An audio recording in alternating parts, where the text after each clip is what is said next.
Berkomodir bang. Oke ya, 8:05. Oke, selamat malam teman-teman. By the way, makasih buat teman-teman yang udah hadir per waktu ya. Jadi malam ini bakal sharing session. Tak boleh mulai record tak?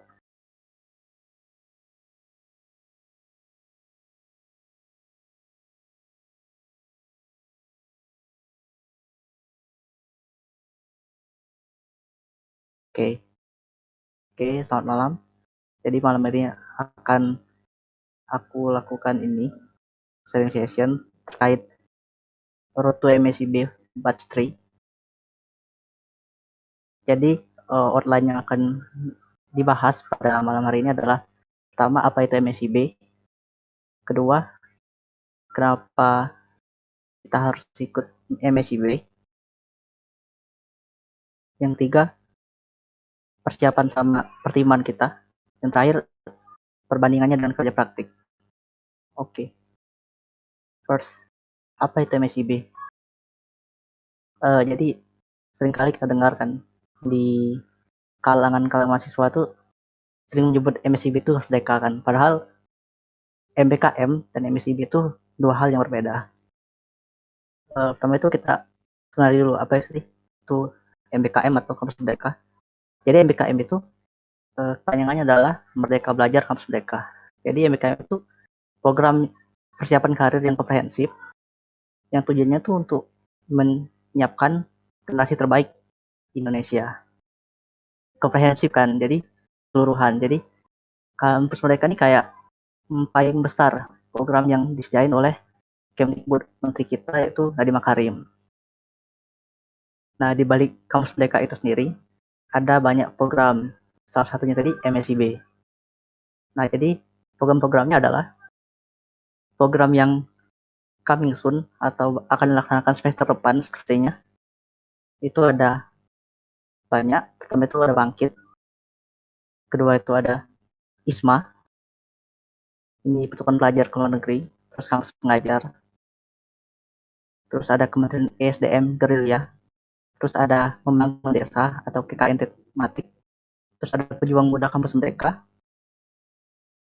Dan ada juga Pasukan Mahasiswa Merdeka. Ini untuk lingkupnya ini nasional ya, bukan luar negeri.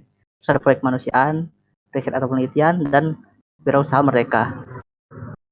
Yang akan kita ikuti atau yang sedang sekarang dalam masa pendaftaran yaitu ada magang bersertifikat dan studi independen bersertifikat. Namun uniknya di sini adalah sebenarnya kan ini kan bangkit kan di sini disebut program yang berbeda kan. Namun sebenarnya bangkit ini sendiri pas sesi pendaftaran itu dimasukkan ke studi independen. Kurang tahu juga sih bagaimana kenapa itu bisa masuk independen, dan kadang juga magang dan studi independen itu disebut dalam satu program yang sama yaitu MSIB karena timeline yang sama. Oke, oke, oke. Itu magang atau studi independen. Sebenarnya ini ada yang salah ya. Yang kiri itu ini belum terisi. Yang kiri itu untuk MSIB, yang kalian itu kerja praktik. Ini sebenarnya untuk slide selanjutnya. Jadi next dulu aja. Why should we join MSIB? Kenapa kita harus ikut MSIB? Pertama itu karena kita udah memenuhi syarat. Teman-teman di sini kan seperti aku lihat udah semester masuk semester 5 ataupun masuk semester 7. Jadi teman-teman di sini udah memenuhi syarat gitu untuk daftar MSIB. Jadi sangat sayangkan kalau dilewatkan. Yang kedua, great experience. Ikut MSIB ini memberikan pengalaman yang besar untuk teman-teman di sini, baik itu mau ikut magang maupun independen. Terus ada uang saku. Nah, namun uang saku ini ada SNK berlaku. Jadi untuk studi independen ada beberapa mitra yang tidak memberi uang saku. Jadi misal teman-teman sini fokusnya itu untuk mencari uang saku, teman-teman bisa cari-cari dulu, bisa dibaca dengan teliti di IG masing-masing mitra gitu. Jangan sampai nanti ngerasa ditipu padahal emang kurang baca. Yang selanjutnya itu networking. Teman-teman di samping belajar kan dari magang atau independen, teman-teman bakal networking dengan mahasiswa-mahasiswa dari kampus lain. Entah itu beda kota, beda pulau, ataupun cuma beda provinsi doang gitu. Oke, kita udah tahu kenapa kita harus join MSIB. Sekarang itu kita harus tahu nih apa yang perlu disiapkan dan apa pertimbangan yang bisa kita jadikan acuan untuk daftar kampus mereka atau MSIB. Persiapan itu sebenarnya ada dua tipe sih yang harus disiapin. Pertama itu waktu yang banyak. Yang kedua itu dokumen-dokumennya atau berkas-berkas. Kenapa aku bilang kita perlu nyiapin waktu yang banyak? Karena di sini teman-teman bakal melewati banyak tahap tuh. Belum nyarinya kan, nanti akan ada ribuan mitra atau ribuan jobs yang harus kalian cek, yang kalian tuh pengennya di mana gitu. Dan juga nanti ada waktu tesnya dan lain-lain. Yang kedua itu administratif dokumen. Ini merupakan hal yang pasti ada lah kalau pengen daftar sesuatu kan. Nah, terkait dokumen tadi, ini ada 6 berkas yang perlu disiapkan. Dan beberapa berkas ini ada yang perlu disiapkan sebelum pendaftaran dan ada yang disiapkan setelah lulus salah satu program. Yaitu pertama ada kurikulum vitae atau resume. Itu disarankan 1 lembar, namun boleh kalau mau 2 lembar. Yang selanjutnya itu ada transkrip nilai, itu ditandatangani oleh dekan. Maksudnya dekan sini, kalau kampus kita kan ini kayak PD1 ya atau PD3. Jadi harus ditandatangani yang PD1, PD3, nggak bisa yang langsung dari web Unsri. Mungkin bisa sih langsung dari yang simak. Tapi nanti kalau udah lulus nanti ya repot sendiri kan. Mending kalau ada waktu urus sekarang, urus aja. Yang selanjutnya adalah recommendation letter. Recommendation letter nih bisa tangani dekan, bisa tangani rektor. Kalau kami kemarin dari teknik informatika, kami tangani oleh kepala jurusan teknik informatika. Ini untuk recommendation letter itu bisa sendiri atau bisa kolektif gitu. Jadi dalam satu surat tuh ada berapa nama. Jadi teman-teman nanti pas udah mau upload filenya nanti jangan lupa dikasih highlight dulu nama kalian. Atau kalau sendiri juga nggak masalah. Dan ini juga recommendation letter ini bisa dipakai untuk semua program ikutin. Misal teman-teman daftarnya nanti ada sekitar 10 sampai 20 kan. Itu apa-apa kalau mau pakai satu recommendation letter. Nah, dulu untuk batch 1 ini disiapkan setelah kalian lulus. Namun semenjak batch 2 ini disiapkan di awal sebelum teman-teman daftar. Yang selanjutnya adalah Organizational Experience Certificate. Ini sertifikat yang berpengalaman organisasi sih. Teman-teman bisa masukin sertifikat kayak staf BEM atau staf himpunan, staf BO, atau kepanitiaan yang tingkat nasional kayak Tekforia atau apa tuh dari HMIF, Sivoton. Boleh masukin kayak gitu. Atau kalau kepanitiaan juga boleh kalau teman-teman masukin kepanitiaan. Tapi kalau bisa cari yang 5 yang terbaik lah. Misal teman-teman ada prestasi ya, prestasi sebenarnya nggak relate sih, tapi kalau ada prestasi yang arahnya kayak komunitas atau organisasi boleh masukin. Kemarin aku masukin ini sih, sertifikat core team karena udah selesai core team kan, jadi bisa dimasukin sertifikat core team. Sama juga sertifikat MPM masukin. Oh ya itu. Biasanya ada SPTJM. Nah SPTJM untuk batch 1 nggak ada. Namun untuk batch 2 ada, disiapkan setelah udah lulus. Nah tadi aku baru cek IG story tadi. Jadi SPTJM ini teman-teman kalau nggak salah baca ya, boleh dicek lagi di Magang Merdeka. Jadi SPTJM ini harus disiapin sebelum pendaftaran gitu. Sama kayak recommendation letter. Jadi ditaruh sebelum pendaftaran. Mungkin karena ini sih, berkaca kemarin, semester kemarin banyak kendala gitu.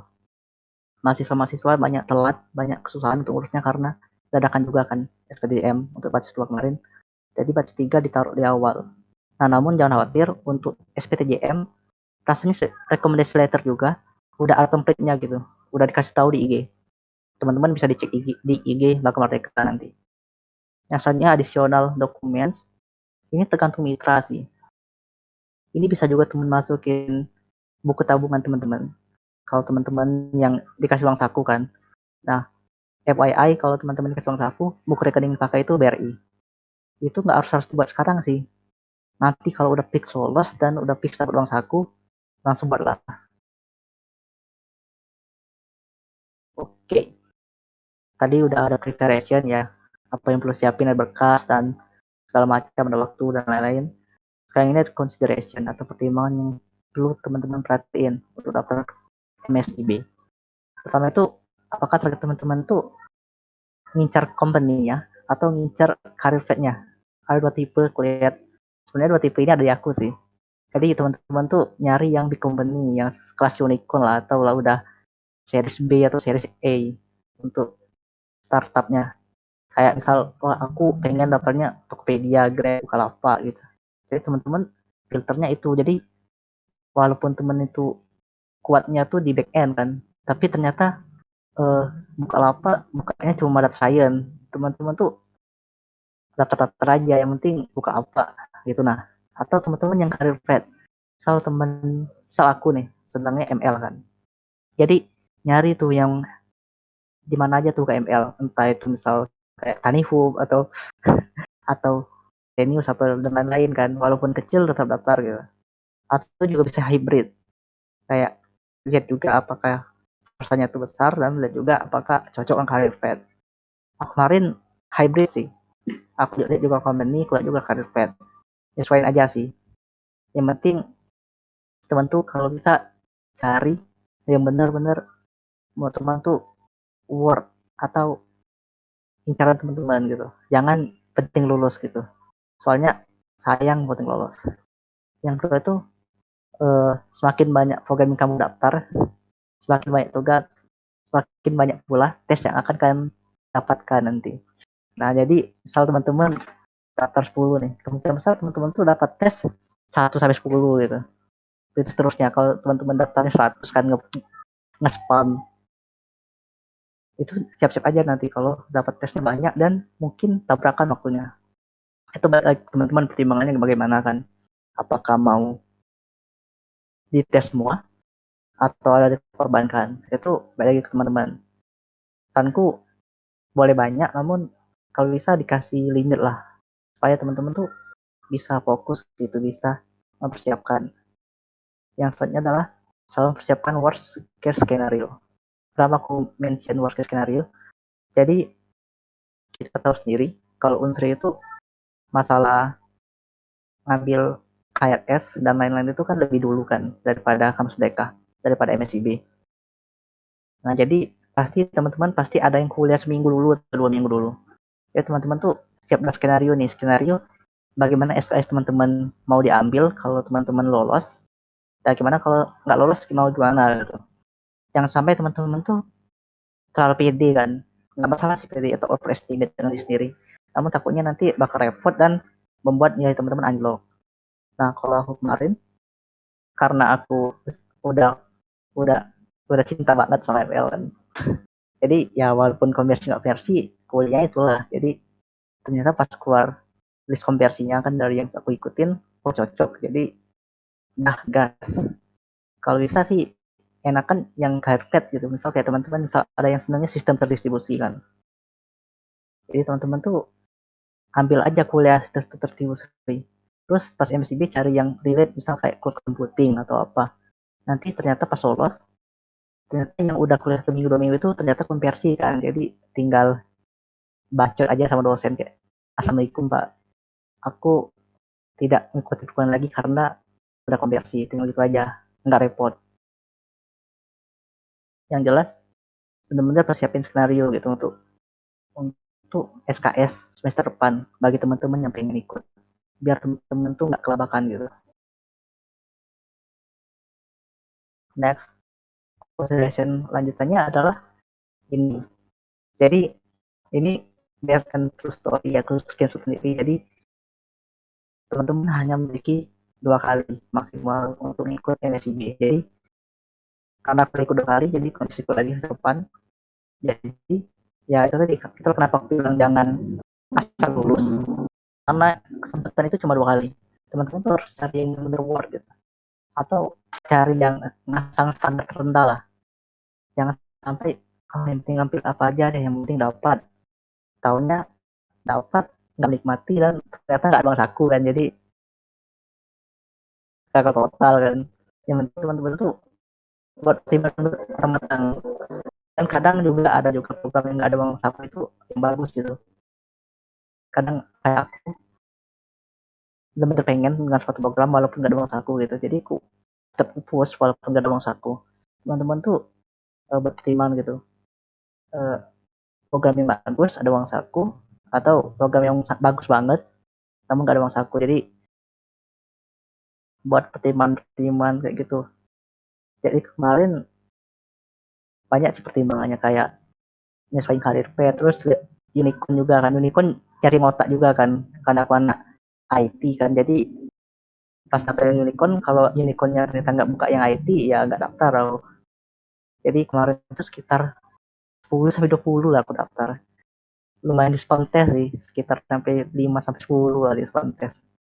Dan itu ada yang korbankan kan karena udah ikut, karena udah lulus 1 2 kan, jadi korban dulu, cari yang lain dulu karena udah ada pegangan kan. Jadi ini nggak usah tes lagi karena berdasarkan pertimbangan ternyata yang aku udah lulus ini lebih tinggi dari yang masih tes. Jadi nunggu tes yang satunya lagi aja gitu. Pertimbangan seperti itu biar nggak nggak nyanyi peluang. Soalnya ketika teman-teman dapat pengumuman lulus, salah contoh nih yang di screenshot Android Engineering video lulus, itu ada batas 3 hari untuk teman-teman untuk ambil. Nah dalam waktu 3 hari itu tuh waktu mempertimbangkan kan apakah teman-teman dalam 3 hari itu nunggu tes lagi dari tempat lain atau gimana. Kan setelah 3 hari itu pas mendekat deadline kan, pertimbangin teman-teman tuh masih pengen nunggu yang lain atau mau ambil. Bener-bener dipikirkan gitu, kalau misal mau diambil, oh jadi aku gini-gini nanti kuliahnya. Walaupun nanti ternyata aku lolos dapat tes kan, aku jangan nyesel gitu. Kayak misal aku ambil video kan, aku ambil nih, ternyata sehari kemudian setelah aku ambil, aku dapat panggilan nih soal dari Gojek kan, sebenarnya menyesal kan, tapi semuanya itu pilihan kan. Kalau kita benar-benar yakin sama kita kan pasti kita, oh nanti aja lah video, tinggalin, ambil Gojek, tunggu Gojek, pasti dapet kan. Itu tadi benar-benar kayak pikir-pikirin lagi sih. Kalau bisa, kalau ngerasa peluangnya tuh besar kan lolos, misal ngambil video ini besar kan peluang lolos, teman-teman tuh boleh daftarnya tuh terakhiran aja gitu, diterakhirin aja. Soalnya biasanya kalau yang udah lulus tuh semakin cepat daftarnya semakin cepat juga dapat kan. Nanti nggak ada peluang gitu untuk ngeliat yang lain. Nah nanti kalau teman-teman udah ambil, nggak bisa lagi nol yang lain gitu, nggak bisa dibatalin, langsung terdaftar di program tersebut. Oke, tadi udah tahu kan MSIB itu gimana, apa kelebihannya dan bagaimana daftarnya, dan apa juga berkas-berkasnya tadi. Sekarang aku bahas perbandingan antara MSIB dan kerja praktik. Pertama itu dari sisi pro dulu untuk MSIB. Pertama itu MSIB itu lebih mudah di apply gitu. Karena udah ada websitenya kan, kayak dari program kita tinggal cari, tinggal buka, terus tekan daftar, langsung terdaftar gitu. Tinggal menunggu email kalau ada panggilan tes ataupun email kalau langsung lolos. Nah kalau kerja praktik itu lebih susah dicari gitu. Soalnya tidak ada website yang nyediain kan. Ini benar-benar kayak kita tuh benar-benar pure nyari sendiri, entah itu offline atau online gitu. Entah itu lewat nyari lewat teman kita ataupun orang dalam atau dan lain-lain, atau didasarin dosen. Jadi cari lebih sulit. Atau juga startup kan, tapi startup ini agak hati-hati, nanti takutnya jadi ini, jadi apa, pushover, jadi tukang suruh lah, jadi babu, hati-hati. Terus yang kedua, lebih terstruktur. Kenapa aku bilang lebih terstruktur? Karena tinggal satu klik kan, dan ada email, terus waktunya itu udah jelas gitu, kapan bisa ambil, kapan nggak bisa ambil, walaupun nanti agak gantung lah pas tes.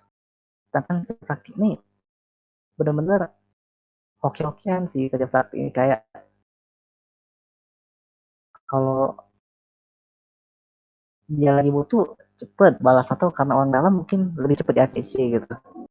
Kayak aku kemarin, karena bisa dibilang aku calon dosen ya, bukan orang dalam sih, bener-bener tidak pakai nama dosen, jadi agak lama gitu ngurusnya, bener-bener nunggu di ini dulu lah, ngechat HR-nya dulu lah biar bisa dapat mentor sama dia, dan masih banyak lagi. Terus MCB nyediain post program, beberapa programnya, kayak ambil contoh gigi, kayak gigi kan ini kan nyediain ada ujiannya kemarin, cerita teman. Jadi kalau nilainya tuh di atas rata-rata lah, jadi dapat magang dan ada dapat ngerjain capstone doang, proyekan doang. Dan juga contoh lagi kayak mungkin dana atau apa, mereka internship kan sama 4 sampai 5 bulan, terus kalau ternyata outperform nanti langsung di permanen. Dan ada juga bangkit kayak yang ngajain nyedain studi dependent kan, terus post programnya itu mereka ngasih token gitu, token untuk sertifikasi associate Android developer atau developer developer, dan juga career fair gitu, kayak itulah kayak acara-acara para company untuk nyari tenaga kerja. Sedangkan kerja praktik itu bisa dibilang nggak ada sih. Terus FCB nyedain kredit sampai 20 SKS, sedangkan kerja praktik cuma 2 SKS. Namun sebenarnya masa easy to apply more structured post program itu sebenarnya bisa juga kita dapatkan kerja praktik, namun itu tuh benar-benar hoki dan mungkin andil dari koreksi. Terus masalah MSCB 20 kredit, kenapa bisa 20 kredit, nanti akan dijelaskan di slide selanjutnya. Nah, sekarang di sisi kontra, ini kontrak MSCB ya. Mungkin dibalik kelebihan MSCB ada kekurangannya gitu dibanding kerja praktik. Nah, MSCB sendiri dilaksanakan sekitar 4 sampai 6 bulan. Dan dulu ada di batch 1 ada 1 tahun dibuka lapak. Nggak tahu ya sekarang masih ada 1 tahun atau enggak, kayaknya nggak ada lagi. Jadi cukup lama ya kan, sama dengan masa kuliah kita dalam 1 semester. Sedangkan kerja praktik itu 1 bulan cukup, udah bisa selesai. Nah, jadi wajar kan karena 4 sampai 6 bulan dapat 20 SKS, karena benar-benar bisa bilang balapan lah waktunya sama waktu kuliah. Kita tuh kayak kuliah 2 semester dalam 1 semester gitu. Kalau kita nggak konversi gitu. Kalau kita nggak konversi kayak kita kuliah tuh 40 SKS kan, kayak orang gila. Terus kompetisinya tuh ketat. Jadi semakin tinggi batchnya kan, dari batch 1, batch 2, batch 3, dari batch percobaan, terus batch 2 hasil evaluasi dari batch 1, terus yang sekarang mungkin pesertanya tuh makin banyak gitu, ter, makin terjaring di tiap daerah. Jadi pasti persaingan makin ketat, entah itu dari kampus top tier ataupun dari mid tier atau low tier. Sedangkan di kerja praktik nggak ada kompetisi gitu. Ini bener-bener kadang kerja praktik ini laki-laki kayak misal contohnya Paras nih, kalau contoh Paras. Aku soalnya anak startup nih, startup A. Kayak aku, ras, kapis sini nih, startup lah lagi buka ini lowongan. Ini kayak easy dan ya gitulah. Sedangkan MSCB ini benar-benar kondisinya gitu. Dan ada benar-benar kayak sediain arenanya gitu untuk teman-teman tuh bertarung. Sedangkan praktik ini nggak ada arenanya gitu untuk seleksinya. Terus hectic schedule. Kenapa hectic schedule? Ini entah itu karena dia magang, kan magang itu biasanya sesuai jam kerja kan, dari jam 8 sampai sore atau gimana. Dan ada juga yang malam kalau kamu studi dependent, ada juga yang sore. Dan itu juga karena dia hektik ya, biasanya ada yang ngasih syarat minimal ambil di kampus tuh SKS. Jadi teman-teman tuh misal ikut magang di suatu tempat, itu ngasih syarat teman-teman cuma 6 SKS. Jadi teman tuh mau tidak mau kuliah itu cuma 6 SKS gitu. Sisanya tuh harus konversi atau nggak ambil. Teman-teman tuh bisa ambil sih. Boleh ambil, kalau tahun tuh boleh. Namun yang perlu diingat adalah mungkin teman-teman tuh bisa ngejar di awal, pas bulan pertama, bulan kedua, bulan ketiga, bulan keempat. Namun ternyata pas bulan kelima tuh kan capstone project kan.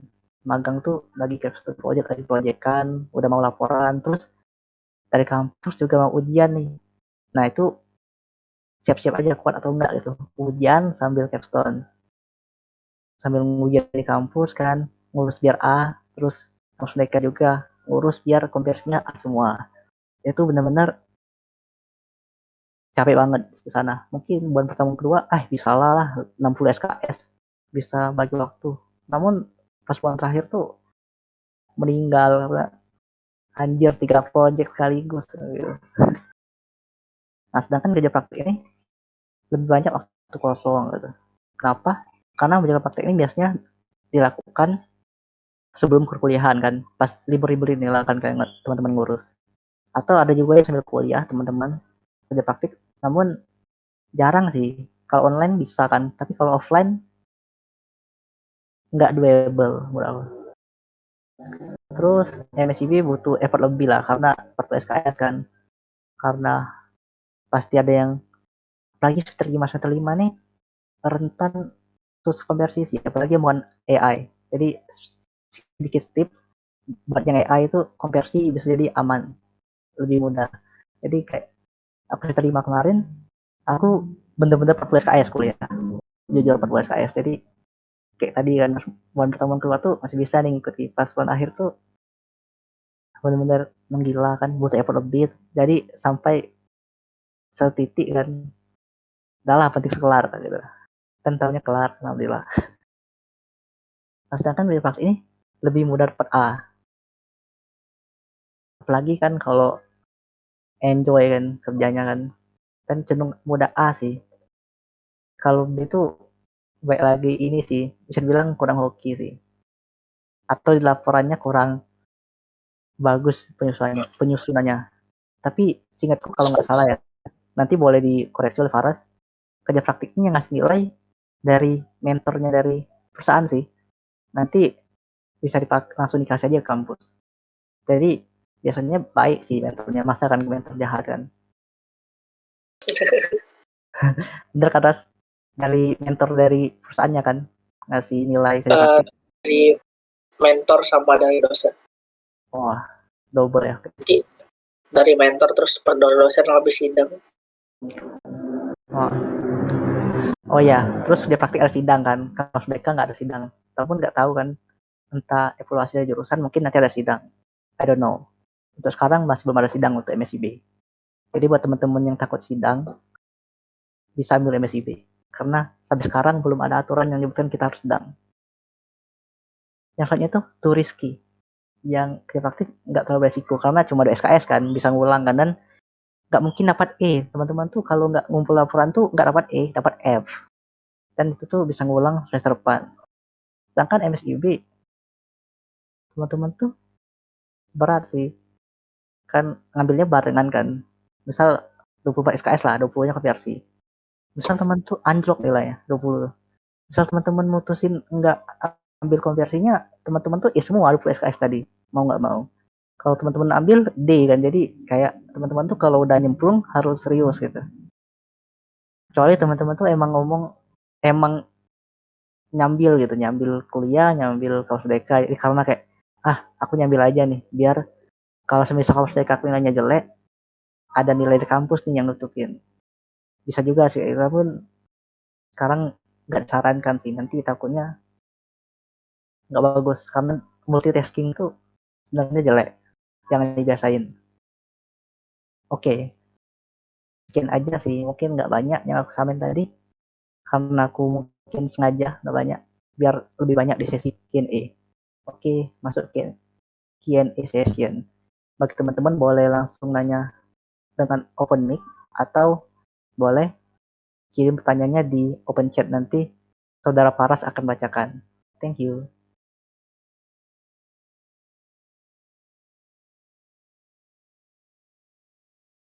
Untuk di kolom chat udah ada pertanyaan belum, Ras? Nah, ini ada dari Rido. Kak, mau nanya dong, pro dan kontra magang sama Stupen apa aja, Kak? Oh ya, untuk pro dan kontra magang dan stupen. Jadi di slide-nya tadi aku kelupaan edit ya untuk bagian magang dan studi independen. Jadi sebenarnya magang dan studi independen tuh program yang benar-benar mirip, itulah kenapa dinamain MSIB kan, disatuin aja karena benar-benar mirip, nilainya sama. Jadi pertama aku sebut dulu dari kerja MSIB dulu. MSIB itu pertama studi independen kan. Ini benar-benar mirip kayak bootcamp yang disediakan pemerintah dengan mitra yang bekerja sama. Jadi independen tuh pertama itu nyediain kurs. Kalau dia tuh lembaga yang punya kurs tuh nyediain kurs gitu, atau mereka beli atau kerjasama gitu dengan lembaga kurs tersebut. Kayak contohnya gigi yang diikutin Faras itu kerjasama dengan Progit kan. Jadi anak-anaknya itu ngerjain kurs dari Progit.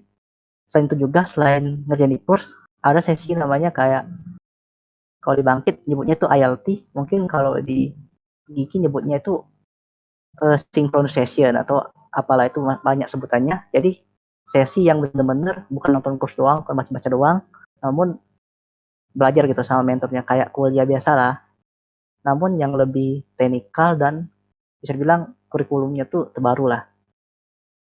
Itu studi independen. Sedangkan di magang, karena aku kurang ada insight ya, tapi setahu aku yang aku pahami, mereka tuh nggak ada gitu yang belajar yang dikasih kurs ataupun yang benar-benar diajarin oleh mentor. Namun magang ini lebih ke dikasih arahan terkait job desk-nya, terus dikasih tahu nih step by step atau milestone apa saja yang harus dicapai setiap minggu atau setiap bulannya gitu untuk proyek yang mereka kerjain di magangnya. Nah, kan tadi di magang disebut ada proyek kan. Nah, di studi independen juga ada proyek gitu dari program.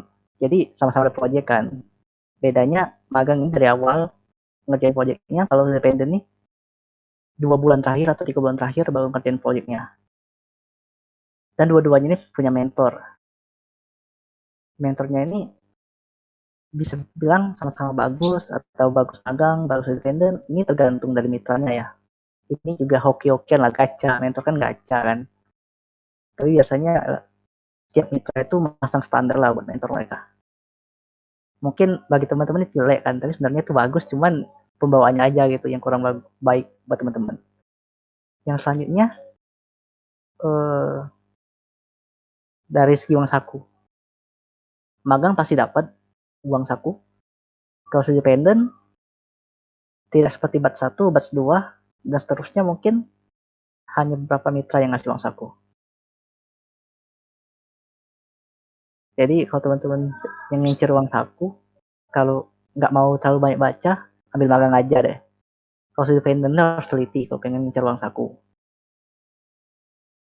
Buat teman-teman yang kurang yakin misal dengan skill teknikalnya, sebenarnya nggak masalah sih ambil magang.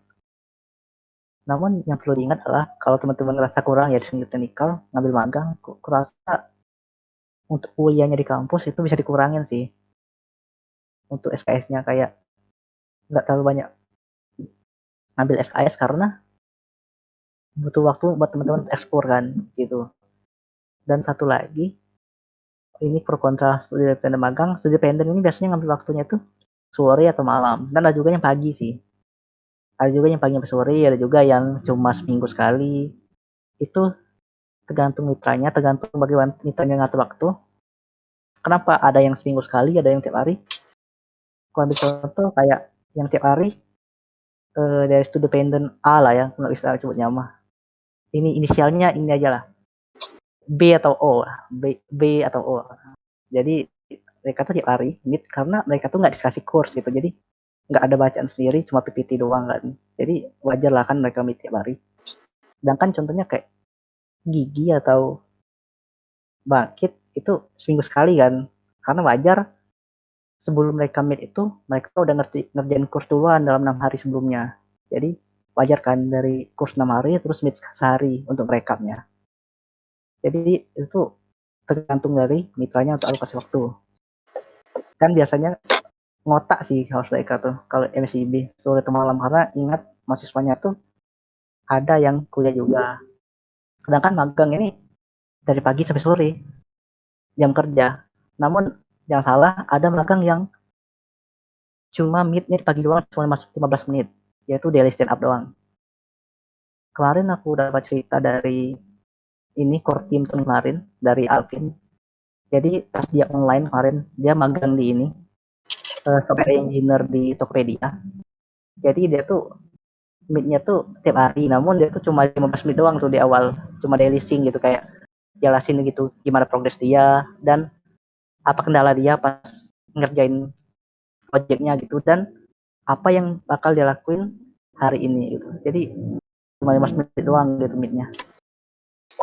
Namun ya walaupun cuma 15 menit doang kan tetap aja kerja dari pagi sampai sore gitu. Yang penting ya, job testnya tuh kelar atau tercapai milestone-nya. Oh satu lagi untuk masalah konversi untuk di TI ya, untuk di SI aku kurang tahu. Nanti boleh bantu jelasin nanti. Untuk di TI, untuk studi independen menang masalah konversi karena itu benar-benar kayak kuliah kan studi independen tuh, jadi lebih jelas mata kuliahnya itu apa, jadi jurusan tuh lebih bisa eh, bisa apa ya istilahnya tuh, bisa lebih mudah untuk mengkaji silabusnya gitu. Oh jadi MKMK ini yang tercantum dalam program ini. Jadi biasanya studi independen tuh 10 SKS ke atas lah konversinya, bisa sampai 20. Biasanya yang 10 ke bawah tuh antara emang dikit konversinya atau emang mahasiswanya udah pernah ambil gitu. Sedangkan kalau magang ini cenderung dikit.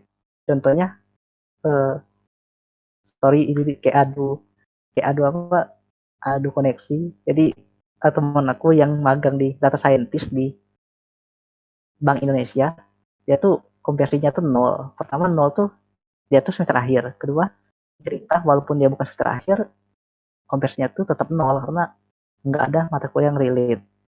Oh ya paling ada sih kerja praktik sama apa ya tuh, ada satu MK lagi kerja praktik, ada satunya itu pasti konversi. RPL, Tapi oh ya RPL pasti pasti itu semua. Karena pasti project kan.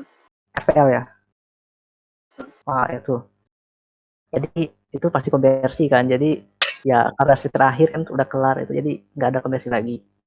Mungkin gitu aja sih doh. Ada lagi nggak doh, atau ada pengen ditanggapi atau ditambahin? Aku ada tambahan sih. Boleh Ras. Jadi generalnya itu beda. Lancar gak suaraku? Masih lancar. Beda utama dari magang dan studi independen itu magang diatur langsung dari mitra company. Maka studi independen dari mitra company mengajarkan. Jadi tidak bekerja langsung gitu lah. Nah, perbedaan terbesar yang aku dapat pengalaman dari magang studen itu barrier of entry. Bagaimana kita masuk. Magang itu jauh lebih susah masuknya daripada studi independen. Itu faktornya untuk masuk magang yang desain ya. Perusahaan desain lah, perusahaan bagus lah. Itu jauh susah. Ikut tes, itu seleksi sama banyak orang. Terus setelah lulus seleksi tes, masih ada seleksi interview lagi. Itu aku pribadi sudah 3 kali interview gagal semua. Oh ya bener. Jadi studi independen tuh biasanya cuma sekali tes berkas, paling dua sih, berkas sama Terima. ini kognitif tes katanya, tes apa itu kayak survei doang kan, nggak tes beneran kan. Pertama kayak Itu berkas, kayak iya, tes kognitif doang. Sedangkan kalau ngisi magang, ngisi kosong aja masih dapat nah kalau itu studi independen.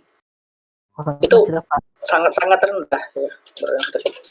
Karena mungkin Jadi tes itu tuh cuma ini sih apa, cuma untuk ngeredin kelas kan mereka tesnya mungkin. karena untuk bagi mitra ini tidak ada risiko. Mereka cuma mengajarkan. Sedangkan kalau magang paham karena mereka kan kita bakal kerja langsung di sana. Jadi kalau buruk kan berpengaruh ke mereka. Sedangkan kalau kita di studi independen kerja buruk kan nggak ngaruh kita belajar. Oh ya benar.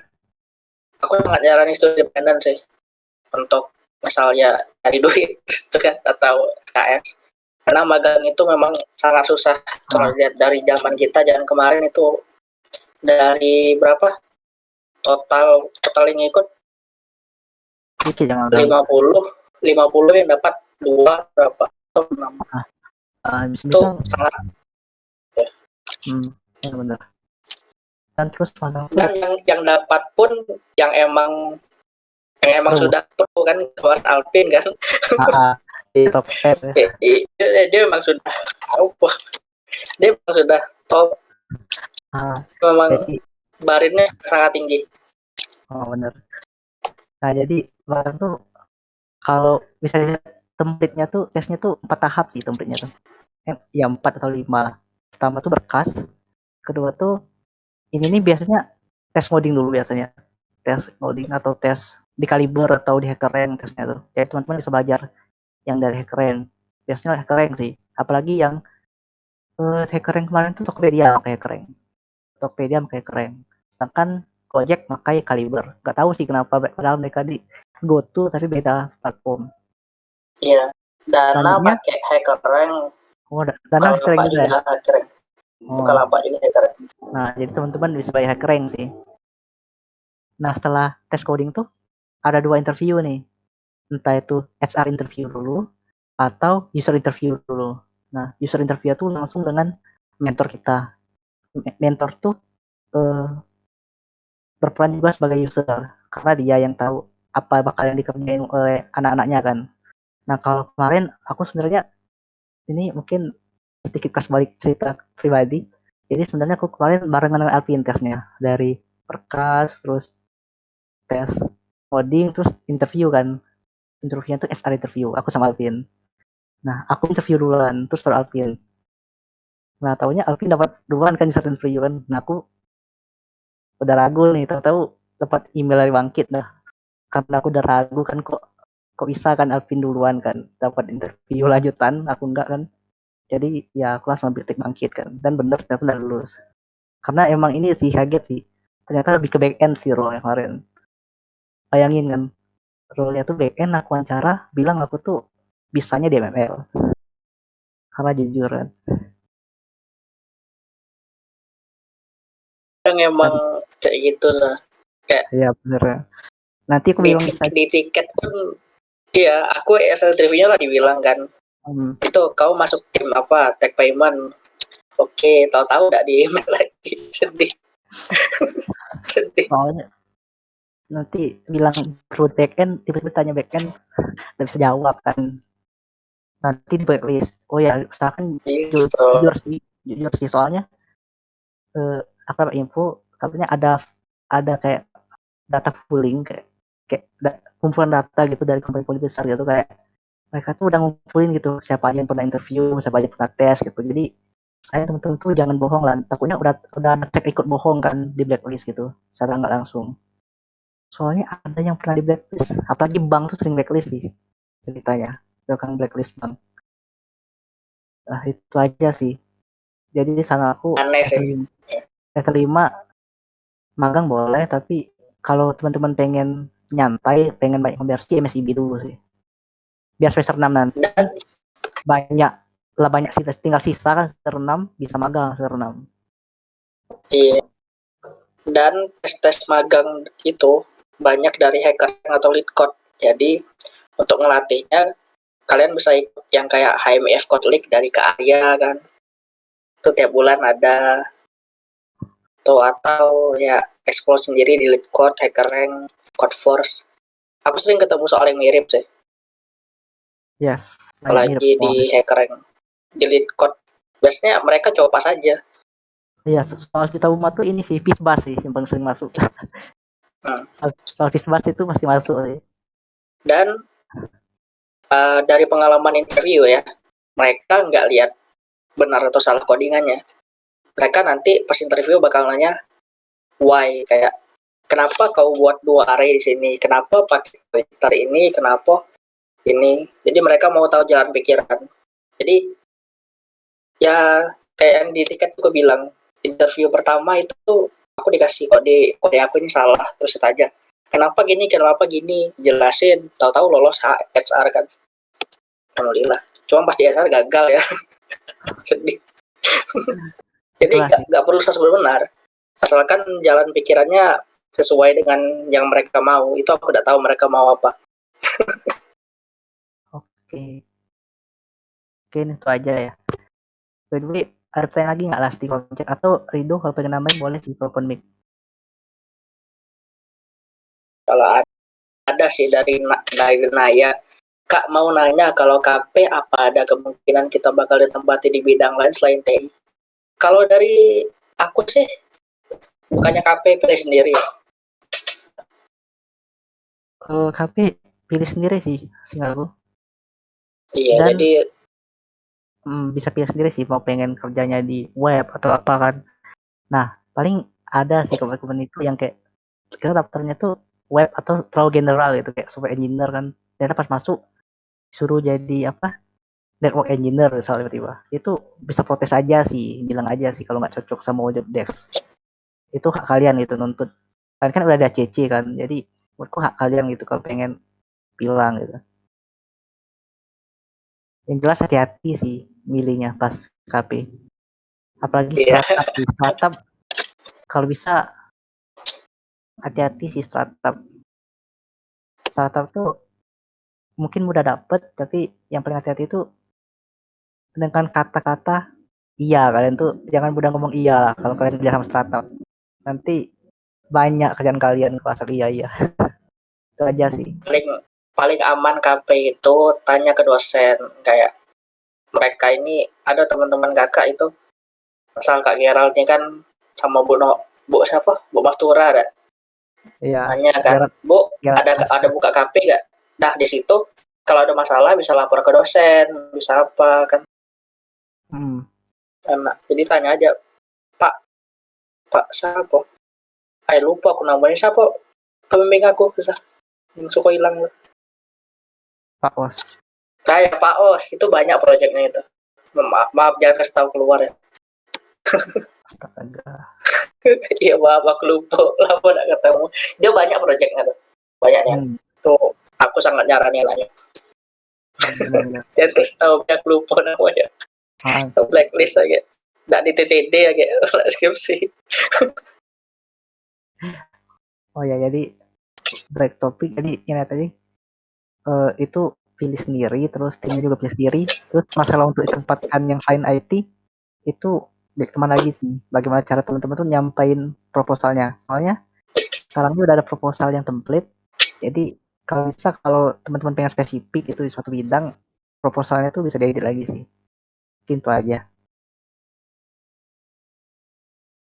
Lanjut. Oh ya teman-teman kalau pengen nanggapi dari Do sama Naya tadi boleh opening aja sih atau chat lagi di kolom chat. Iya buka di diskusi open chat discussion ini. Hah. Oke lanjut dari Aul izin tanya Kak konversi nilai MSIB itu termasuk untuk nilai KP dak atau masih perlu nyiapin berkas tersendiri untuk KP?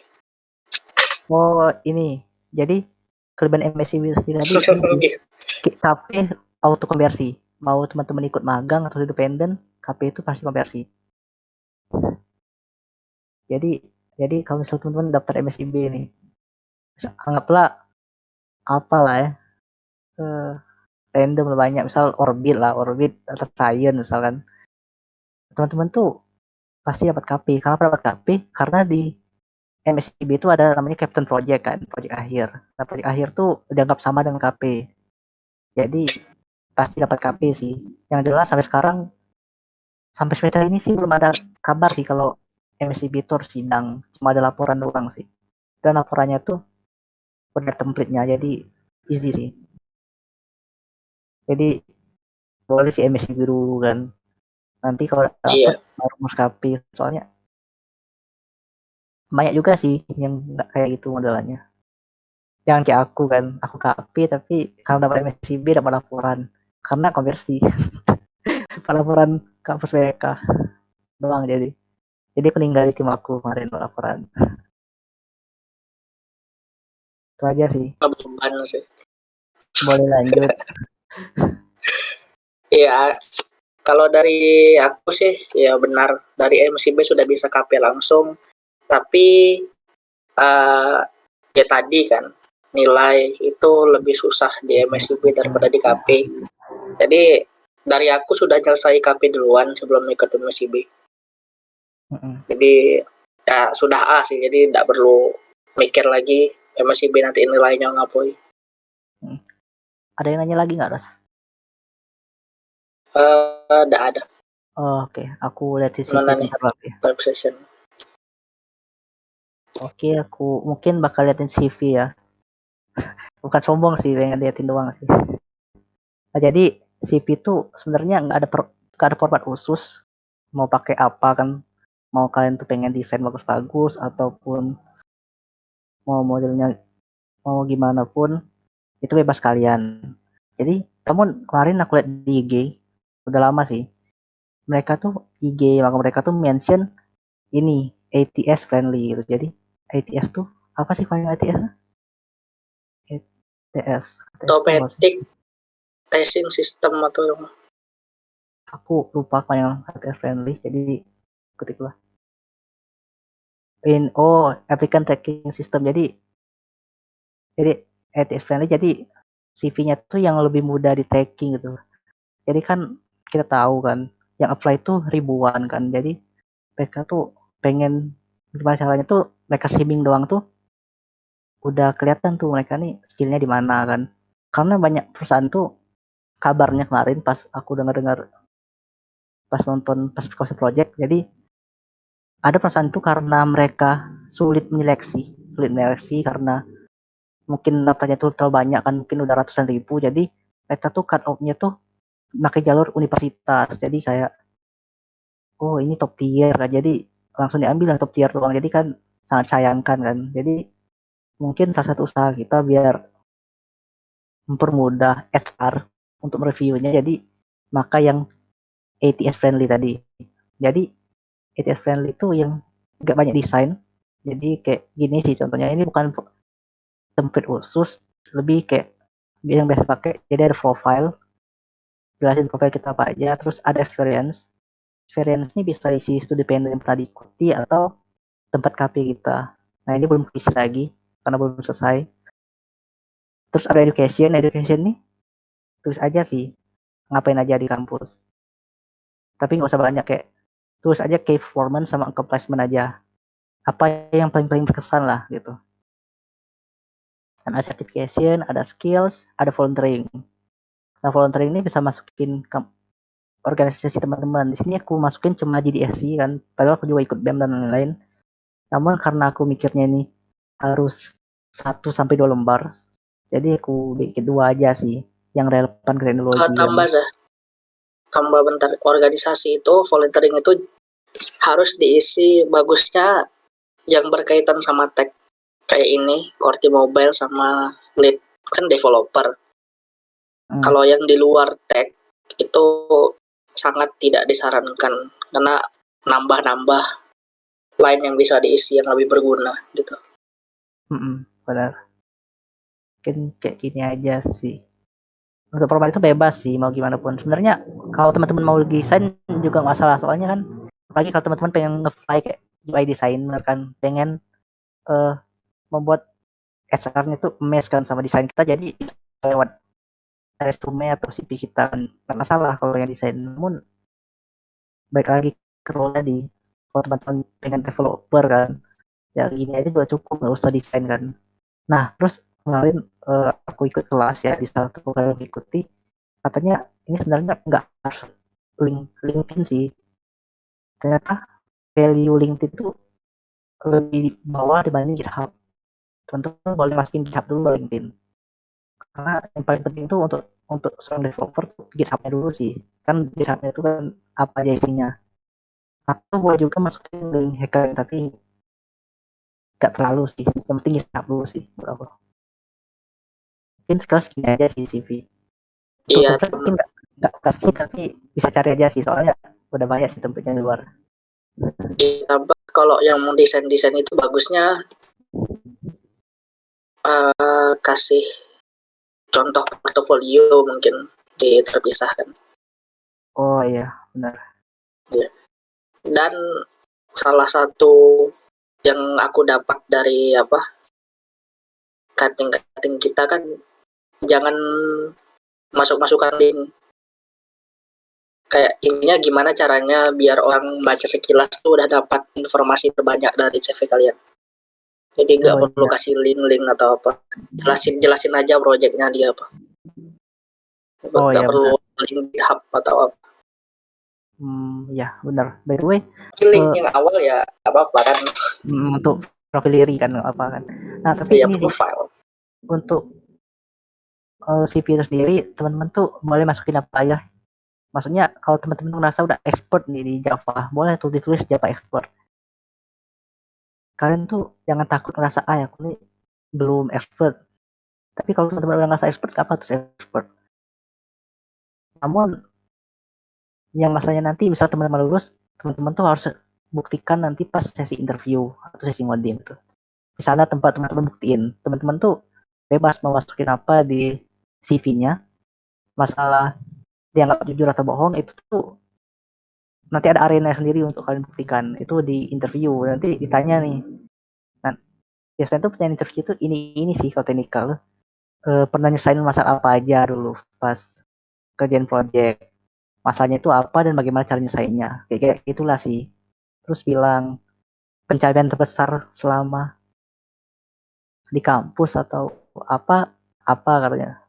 Bisa dijelasin sih. Misal pencapaian terbesarnya ini pernah jadi anime misal, atau ini maksudnya pernah ini magang di Telkom misal, bisa bilang gitu, atau pernah buat aplikasi pendeteksi wajah, bisa dibilang gitu sih. Misal ditanya, aku nggak pernah lulus sih soalnya baru sekali interview, tapi pertanyaannya tuh seputar itulah.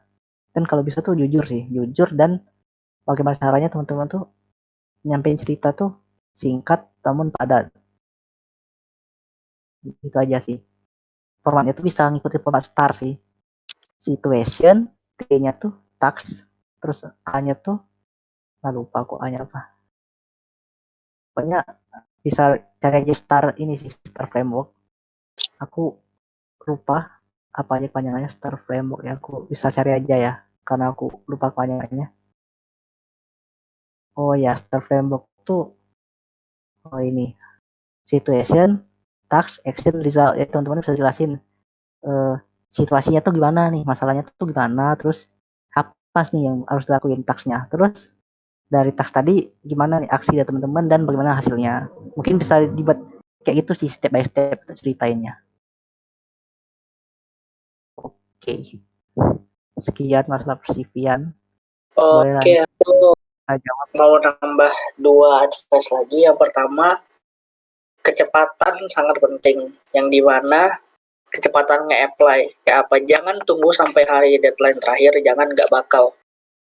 Mereka lihat stack dari atas ke bawah dulu, jadi usahakan cepat-cepat, buru-buru usahakan, jangan take your time. Karena aku dan Berza itu kami sama-sama daftar bangkit berdua tuh, itu beda, kita cuma 2 hari kan. Nah, iya, beda resultnya itu 12 hari. Oh ya, benar-benar.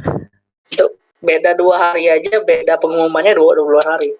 Aku 12 hari lebih lama.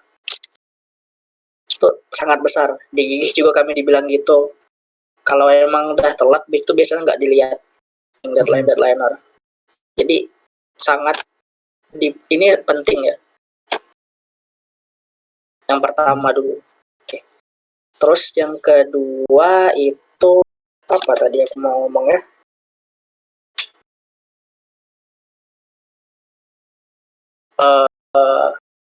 Nanti lah, lanjut dulu. Oke, bisa lanjut di tanyanya ya. Kalau ada yang nanya lagi, Ras, di open chat. Tadi Gerald mau nanya itu. Ya, Gerald. Kau yang ngomong. 4. Oh ya. Iya. Oh ya, aku ini ya tunggu sampai 21.10 ya. Paling kalau banyak yang nanya nyampe 21.30 sih dari malam. Boleh lagi. Boleh nih kalau pengen open mic aja kalau nanya. Gak masalah sih. Mumpung ini kan Apalagi kalau misalnya teman-teman pengen lihat berkasnya bisa share screen sih nanti. Kalau yang nanya kayak pengen tahu SPTJM itu gimana nanti kuliatin sih. Kalau pengen tahu aja sih, kalau nggak pengen tahu tetap kuliatin.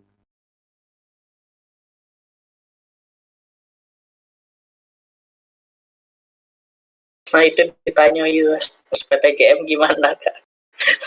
Siapa yang nanya? Iya. Oh Arya. SPTJM. Oke, aku coba cek dulu. Jadi SPTJM itu kan soal pertanggungjawaban mutlak kan, tantangan materai. Kemarin aku cek dulu di dokumen aku. Iya, benar.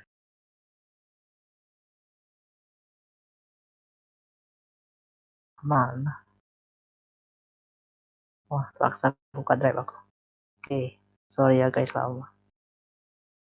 Kayaknya udah di drive. Yang kedua aku untuk CV tadi sebenarnya. Itu tuh kalau misalkan kalian punya banyak project, kebanyakan kan yang kata Peter tadi, bagusnya kan sampai lebih dari satu page. Jadi kalau misalkan ada yang kelebihan, apanya project atau experience atau apa potok yang tidak berkaitan langsung gitu. Misal aku saat daftar Android ya potong project yang back end kan, biar project Android aja yang di list project, pas back end potong Android, hapus yang Android biar gak ngebanyakin, yang back end aja gitu, di Tailor kan sesuai mau apply kemana. Oh iya, bisa dibuat CV itu 2-3 versi kan, nyesuaiin pengen daftar mana. Oh ya, ini di SPTJM sesuai tanya Arya tadi. Jadi ini template dari kampus mereka sih. Jadi kalian tuh tinggal isi nama, perguruan tinggi, jurusan, tinggal isi ini doang. Sisanya udah ada template-nya. Kalau bahas kemarin, isinya tuh kayak ini sih, perjanjian kayak bersedia mengikuti ini, kalau tidak mengikuti ini bersedia mengembalikan uang, gitu-gitulah sih isinya. Terus ada tentang plagiarisme dan lain-lain. Dan ada lagi terakhirnya tuh tatangan nih di bawah nih, tatangan orang tua sama tatangan wakil rektor 3 atau wakil dekan 3. Nah, tergantung mitra sih. Ada mitra nih harus wakil rektor dan ada yang bolehin dekan. Teman-teman harus jeli sih. Dekan ini harus rektor atau boleh dekan. Kalau boleh dekan ya dekan aja sih. Kalau dekan lebih mudah. Soalnya rektornya lama kemarin. Gak tahu sih lama nih karena apa? I don't know. Oh iya, untuk anak TI, aku nggak tahu ya kalau untuk di SI atau enggak. Nah di TI ada namanya tuh formulir pendaftaran sesuai SOP. Jadi ketika teman-teman udah lulus, teman-teman buat ini sih formulir pendaftaran kayak gini. Dan diisi nih list mata kuliahnya, pengen masukin apa aja gitu. Nah ini bukan pengen masukin apa aja, sesuai apa yang udah dikasih dosen. Jadi alur singkatnya adalah untuk SOP-nya ini, aku nggak tahu link SOP-nya di mana. Kalau ada linknya nanti boleh di drop di kolom chat Ras atau Gerald atau Nabila. Jadi pertama tuh kita daftar, misal aku habis itu ini dari sini ya Bangkit. Nah kita tuh chat dosen bimbing kita, dosen bimbing itu biasanya dosen akan dosen PA. Jadi aku chat, Pak aku daftar ini. Boleh di chat sebelum lulus udah boleh. Namun pasti chat lulus nggak apa sih. Namun pas di chat pas udah lulus kan 3 hari kan masanya kan. Takutnya nanti slow respon apa ya. Jadi boleh tuh teman-teman pas sebelum lulus udah ancang-ancang nih chat dosen nanya gitu. Nah pas nanya dari dosen PA tadi diproses nih ke jurusan, ke sekjur atau jurusan nggak tahu lah. Sekarang bukan sekjur sih, tim MSIB, ada timnya kan dosen sekarang. Nah dari tim tadi dikembalikan lagi nih ke dosen PA, dapatlah list ini tadi. Nah listnya kemarin tuh nggak sedikit ini sih, ada sekitar sampai 30 SKS. Namun ini sisa 16 kan, sisa 12, 30 kurang 12, 18 SKS tuh aku udah ambil semua masalahnya kemarin, jadi nggak bisa dimasukin kan, jadi sisa 12.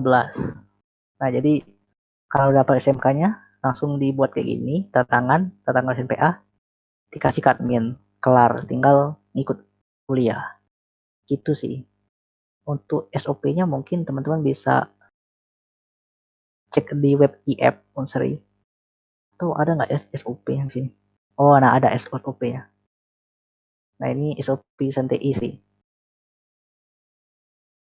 Mungkin udah jelasin juga ya, udah ada kuliah umumnya ya dari jurusan atau belum nggak tahu. Kalau semester kemarin ada kuliah umumnya, kami tahun kemarin. Tapi tahun ini juga ada. Dan jadi ini SOP MBKM.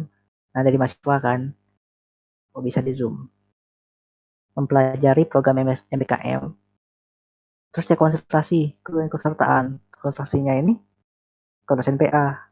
Nah konsultasi tadi dosen PA nih ngubungin sekretaris jurusan kan seperti yang bilang tadi. Nah dari sekretaris jurusan nanti ke sini proses nih memberi rekomendasi MK, balikin ke dosen PA.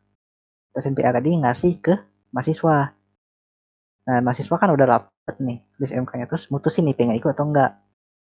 Nah, kalau pengen ikut, ini mendaftar MBKM sesuai aturan. Kalau tidak, ya langsung N kan kalau tidak. Kalau iya tadi, langsung ini ngisi form tadi, pendaftaran form yang kelas lihat tadi. Nah, udah ngisi form ya dikasih ke admin ya, langsung ke admin benar. Nah, dari sini nah ngestak sini nanti kita selama 3 bulan atau 4 bulan. Setelah 4 bulan nanti dia menerbitkan SK konversi. Terus ngambil MK konversi Parsima tugas kita. Kita boleh ngambil langsung tanpa harus nunggu SK konversi.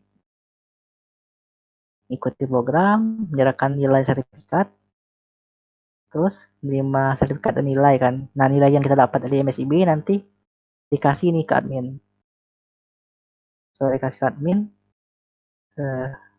baru nih nentuin nilai MK konversi. Kenapa masih tentuin lagi? Karena anggap aja nih bangkit nih daftar mata kuliahnya tuh misal deep learning, terus ada math for machine learning, terus ada TensorFlow. Sedangkan di TI kan nggak ada kan MK itu kan, mungkin adanya computer vision, NLP, atau jaringan saraf tiruan. Jadi disesuaikan lagi nih MK math for machine learning tadi mau dikonversi untuk MK mana gitu. Itu ada pembagiannya. Aku kemarin udah lihat sih pembagiannya sekilas.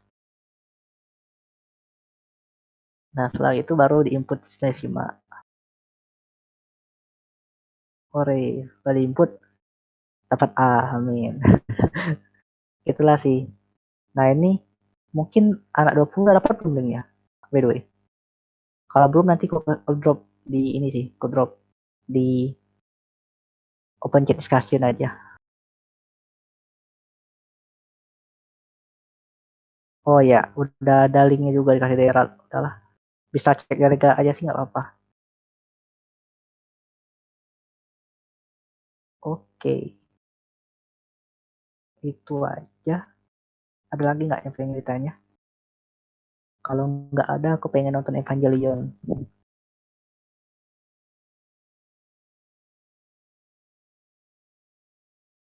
Oh iya, Ras. Pesan dari Gerard, ini Ras kasih tahu lah, Ras.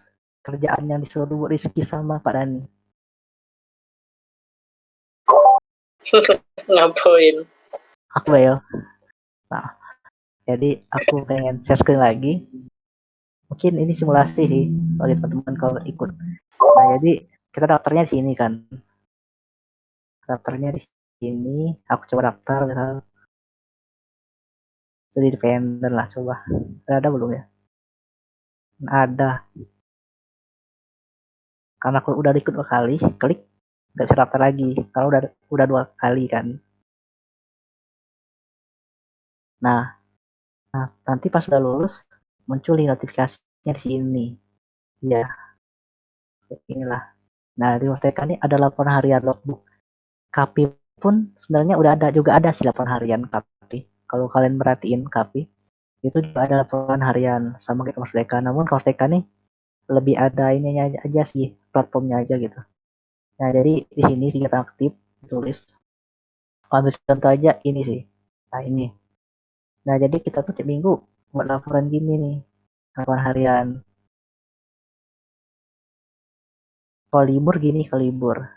Terus aja libur nasional. Libur nasional.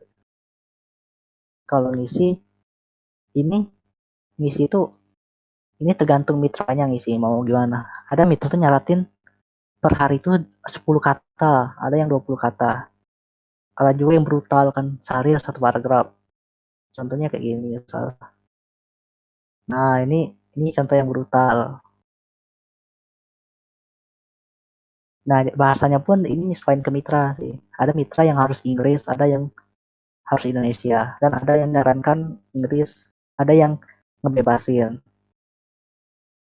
Nah, itu diisi tiap hari. Nah, ini aku minggu ini belum isi. Nah, ini boleh bisa nunggak sih, namun jangan biasin nunggak. Aku nunggak paling lama seminggu sih.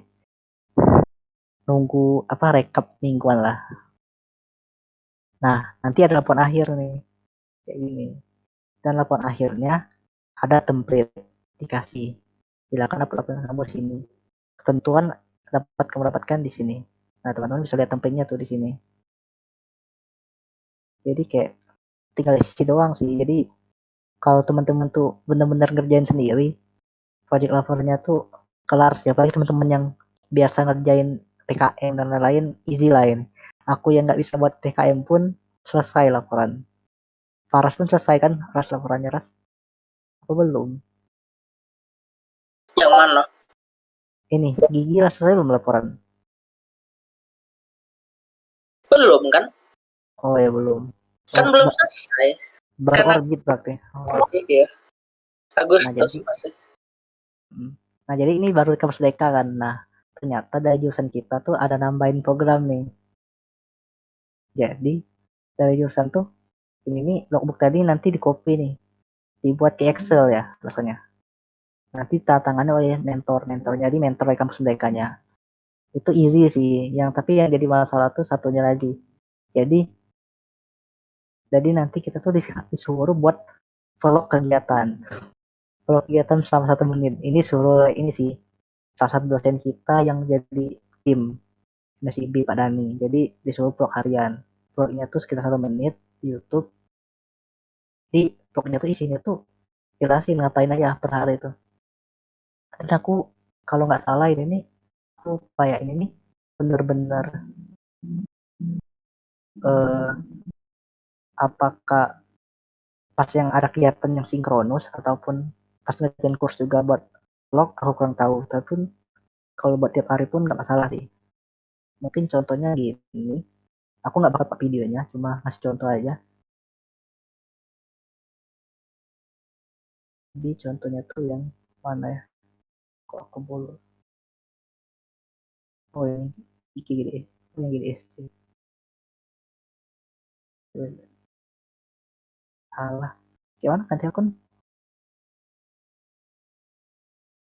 Oh sheet account. Oke, sheet account. Jadi kalau dilihat dari ini kayak gini nih contohnya. Jadi portfolio harian tuh 1 menit. Nah buat harian kan. Aku udah lama nunggak nih laporan harian. Ini Ini enggak semua ini, nggak ada yang sudah. 4. Nah itu April saya buat. Nah ini 1 menit aja nih. Jadi inilah sih contohnya. Buat bisa open camera doang atau teman-teman TikTok juga masalah sih buatnya kayak gini. Aku ini sih pakai OBS. Itu aja sih. Tapi by jangan takut sih masalah ini kan. Soalnya ini nih belum fix gitu. Paling katanya masih kayak evaluasi lah perlu atau enggak ya. Tapi kayaknya fix sih. Tapi ini apalagi bagi teman-teman yang dapat uang saku, kerja keras ini terbayarkan lah walaupun ini merepoti.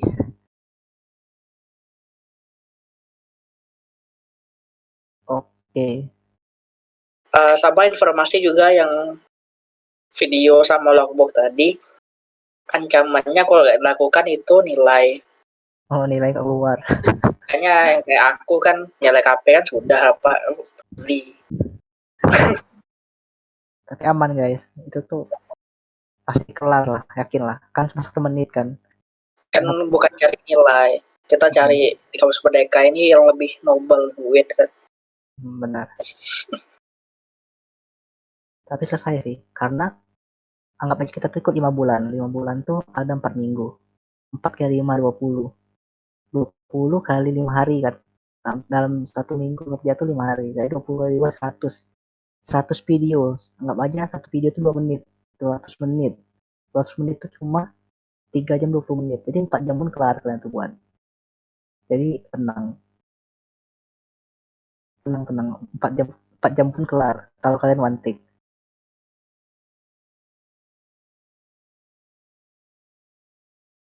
Oke, itu aja. By the way, nanti slide-nya aku kasih ya. Nanti kasih pas udah aku revisi yang ini. Ini belum aku revisi yang satu ini.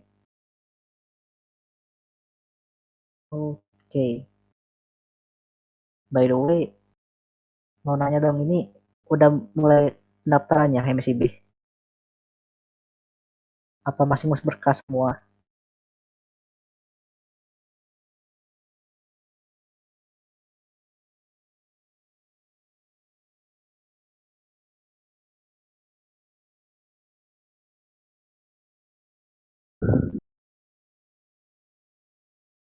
Itu SPM minta TDD wakil rektor Kak. Itu gimana? Tadi seperti yang udah aku mention ya.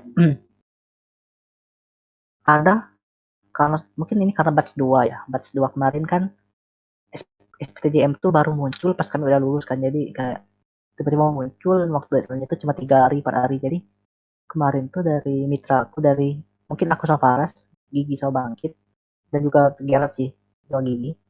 Jadi kami boleh WD3 kemarin, boleh dekan. Tapi nggak tahu ya sekarang nih harus rektor. Kayaknya kalau rektor, kalau dari angkatan kami kemarin ya, dari TI, bupatinya Aditya kemarin, Aditya Toto, itu tuh ngumpulin gitu berkasnya tuh. Enggak, bukan dia sih ngumpulin, mungkin orang lain. Jadi dia tuh ngarahin mahasiswa tuh ngumpulin gitu. Nanti dikasih ke admin. Adminnya tuh Kak Ici atau Bu Wiwin ya. Enggak tahu lah, lupa namanya. Jadi nanti dari jurusan nanti dikasih ke dekan nih, baru dikasih ke rektorat. Nah, mungkin dari teman-teman yang mungkin yang ada yang HMIF ya, boleh ini sih diajak nih bupatinya diskusi sama Bu Mastura atau Bu Alpi gitu, buat gimana nih masalah SPTJM. Nanti mereka ngasih solusi gitu, nanti mereka bantu untuk deliver gitu. Kemarin selesai sih SPTJM yang WR, aku ada sih yang WR juga, namun telat sih yang WR. Lama anjir telatnya, 2 minggu telatnya.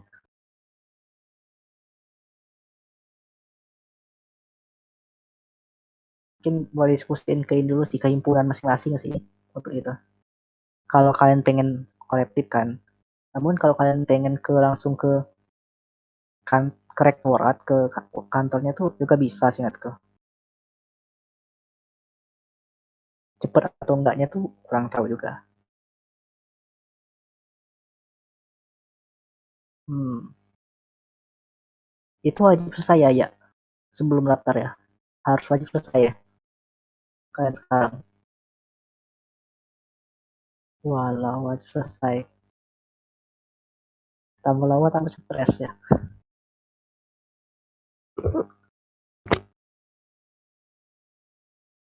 Ada lagi guys ingin tanyain. Kalau nanya seputar tes juga masalah sih. Kalau teman-teman pengen tes apa?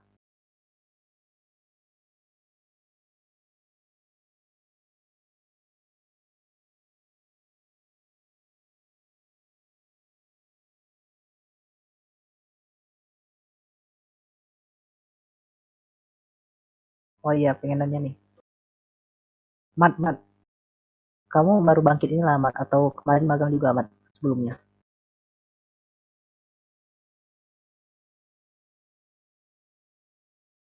Rahmat,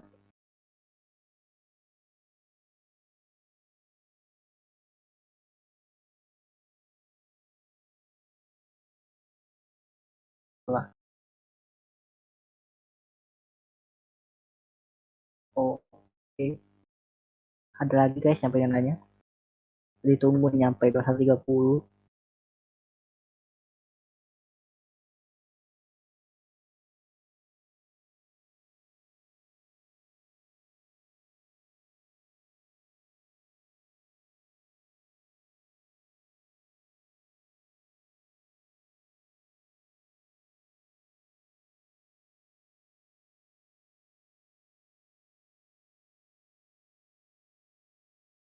Pengen latihan apa lagi ya? Cuma tutup.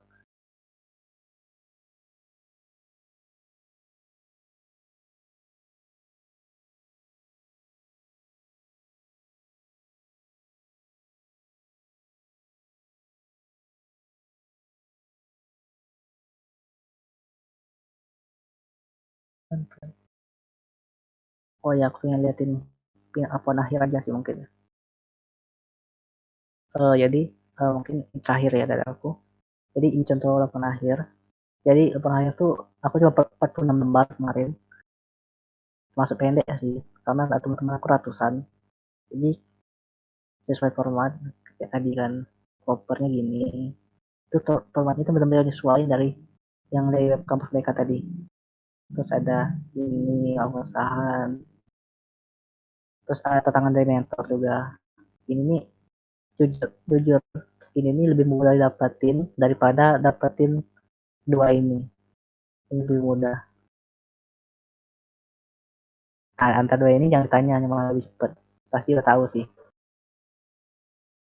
Terus ada abstraksi gitu, abstraksi. Nah, itu tuh udah ada tulisnya gitu di formatnya tadi. Abstraksi ini dikasih isinya apa? Rasanya ada deh formatnya tadi, dikasih lihat di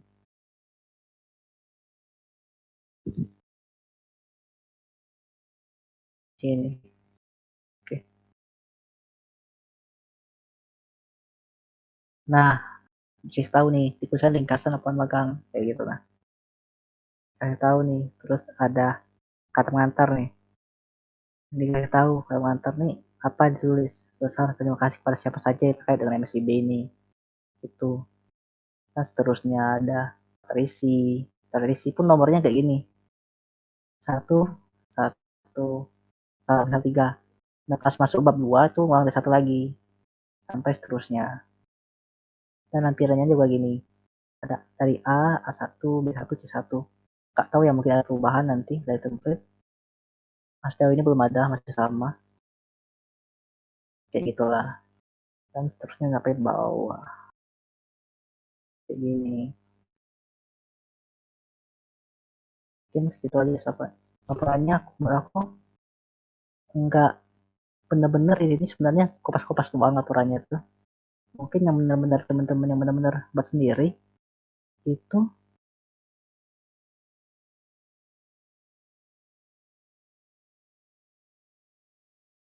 bab 3 ya, dari bab 3 karena bab 3 itu isinya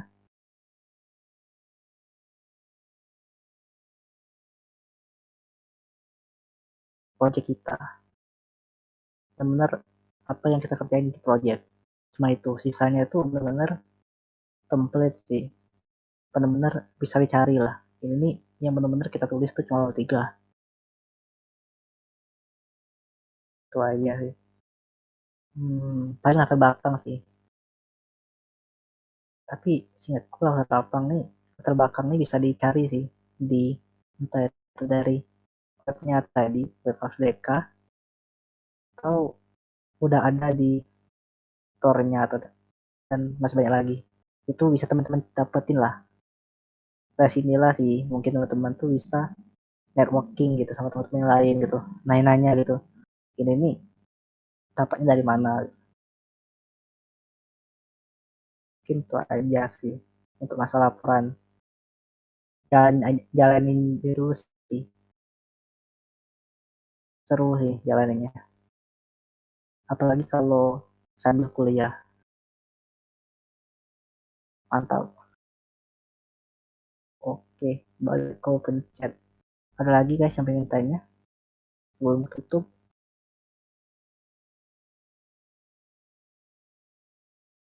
By the way, abis cerita jawab ini sih, aku tutup doang untuk sesi yang direcord. Kalau pengen nanya lanjut boleh nanya lagi nanti. Oke, karena udah 30, sekian ya untuk session malam ini. Terima kasih buat teman-teman yang udah menyimak, apalagi udah ada yang semester atau tahun 2021. Terima kasih udah join pada malam hari ini. Semoga apa yang aku jelasin ada yang bisa diambil lah inti sarinya. Oke, sekian, saya tutup. Selamat malam. Oke, boleh di-cut.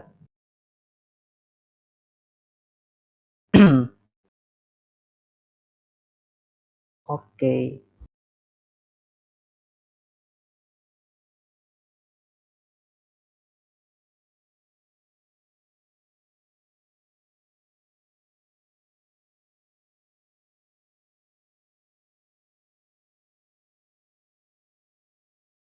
Ada lagi nggak ditanya? Ada lagi kan? Kasih kamera atas asu atas.